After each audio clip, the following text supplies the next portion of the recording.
There are so many real estate agents that are so bad at their jobs, and the problem is most people are not going to figure this out until it's too late. So I have a student that just came to one of our coaching calls. I have a financial coaching program, and she wanted to talk about this property that she was thinking about putting an offer on.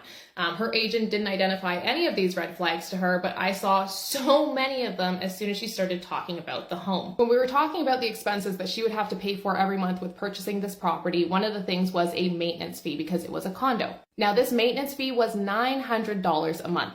What we need to understand is that maintenance fees don't usually ever go down, they only increase. And there is usually an inverse relationship between the price of the property and the condo fee. The higher the condo fee goes, usually the lower the price of the property goes. This is because once those condo fees hit a certain price, there are less people that are interested in buying. Now, when you're buying a condo property, you need to think of it as you are buying a piece of a business. You need to understand how much money the condo corporation makes, how much money they spend, and if they are being sued. Because ultimately, all of these things become your responsibility. And one of the things she asked me was, what is a reasonable price for me to offer on this property? What can I actually expect to pay? Here's the tea. What you want to pay for a property doesn't matter in the grand scheme of things. What matters is what the property is actually valued at. Now, the value of a property is always a value range, never a static number. And your real estate agent should be working out what this value range is using a three-pronged approach. It is a huge red flag if you walk into a property and your agent asks you what you want to pay instead of telling you what the property is actually worth. And that is because when you are financing a property like the majority of people are, it's not necessarily your home, it's the bank's home. And the bank is not going to pay some inflated price just because you decided to pay that. Paying more than what the home is worth can put you in a position where you don't have a mortgage to cover what you've actually agreed to pay to the seller. So the first thing that your agent should be doing is doing a comparative market analysis. They should be looking at the historical prices in that neighborhood or in that specific building and coming up with a value range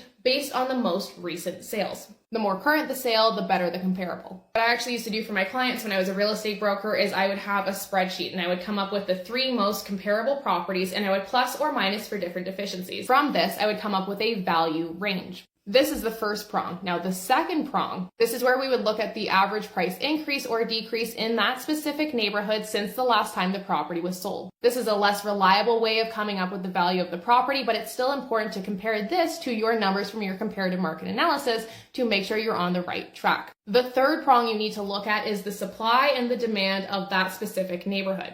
If there's more supply, that means there's more choices for buyers, and that typically means the price is going to be at the lower end of the value range. If there's less supply and more demand, that means typically the price is going to be at the higher end of the value range. Now, another factor that's going to influence where the house will sell for in the value range is how long it's been sitting on the market. The longer something sits on the market, typically the more negotiation power you have. Now, this property my student was interested in had sat on the market for 100 days without selling. And when you see something like that, the first thing you need to do is figure out, is this normal? Are all the other houses sitting for 100 days on market? Are all the other units in this building sitting for 100 days on market? Or is it simply this unit or this house that has been on the market for longer than average? This is so you can determine what the problem is, right? We need to figure out where the red flag is. Is there a problem in the market? Is there a problem with this type of property? Is there a problem with this building? Or is there a problem with this specific unit or house?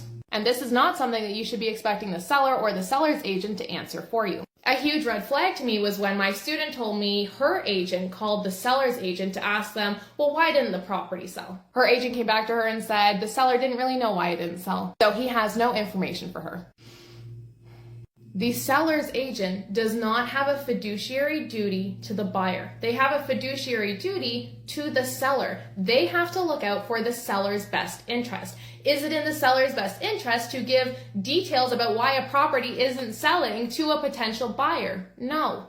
This is where your agent needs to do the work and do the due diligence to come up with the reasons why this property isn't selling. If it's a condo, you can call the condo management board and see if there are maybe any lawsuits against the condo corporation, if there's any pending special assessments. If it's a tenanted property, meaning there's a tenant living in the home, is there a problem with the lease? Is there a problem with the tenant? Is there a maintenance or mechanical issue with the home? Is there a structural deficiency that's going to cost a lot of money to correct? These are all scenarios that your agent needs to be doing their research and due diligence in to make sure that you are making a smart home buying decision. And there are too many agents out there who want a one and done and walk away with a commission, so they are not putting their client's best interests first. Yes, buying a home can feel like an emotional decision, but again, when it is likely the largest financial purchase you are ever going to make in your lifetime, you need to make sure that you are doing it smartly. You need to be buying defensively. The same way you learned how to drive defensively when you learned how to drive, right?